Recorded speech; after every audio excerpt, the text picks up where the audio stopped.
Alex, and I'm a senior at Assembly Leadership Academy. And for my senior project, I decided to choose lack of awareness in rugby in North Carolina, in the United States. To do this, I decided to tackle the issue by interviewing 5 different perspectives on the issue and getting an idea of how they feel on it. Some things I asked were their history. I also asked how it's affected them in their lives, kind of to see the impact of the issue and how it bloomed into other issues like lack of minority representation and other issues like of that nature. This is Blaze. He is the voice of the male youth rugby perspective on the issue. Blaze voices not only his own experience from playing for the Rattlesnakes Youth Club, but also his experience going up into the men's club and how this caused him to see and experience a different perspective. Blaze believes that the lack of awareness leads to lack of minority representation, which in turn leads to the lack of opportunity. Blaze then relates to this issue saying, if it wasn't for the Raleigh Rugby Club, I would not have been able to participate in Buckeye Invitational, even when playing for the North Carolina All-Star team. It's allowed him to advance his horizons in rugby. Blaze then says, one of the reasons why rugby is not spreading, not from just a general perspective, but a minority perspective, is a lack of enticement. Blaze believes that the issue is a countrywide rather than a statewide issue, and that the lack of awareness is not focused on one focal point per se, but it is a plague that covers the entirety of the United States.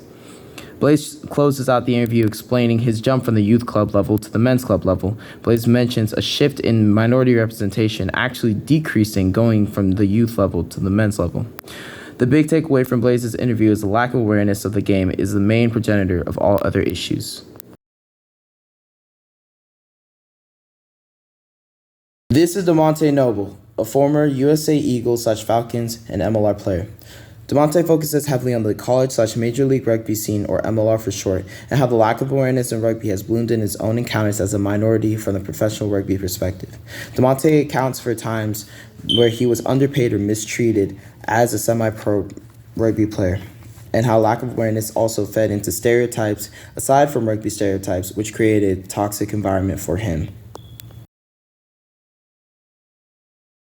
This is Gift. He is a huge supporter of rugby and HBCUs, as well as one of the media perspectives I talked to on the topic of the issue.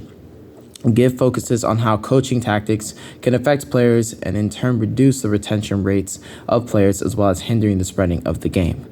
Gift talks about how stereotypes can actually influence players and turn them away from the game, and these stereotypes are specific stereotypes that are founded within the base of the game itself rather than the outside world. Like, for example, certain African Americans can play wing and things like that. Gift focuses on combating this issue by giving African Americans a platform to speak on in his network. This is Lance. He is the creator of Great American Rugby and one of the media perspectives on the issue. Lance represents someone who is driving the agenda for change, pushing awareness through the Great American Rugby Network. Lance strives to give players a voice through his social media platform.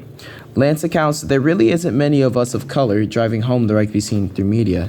It is an untraveled road of sorts, with I and Gift pushing the narrative in a big and unique way through social media and podcasts.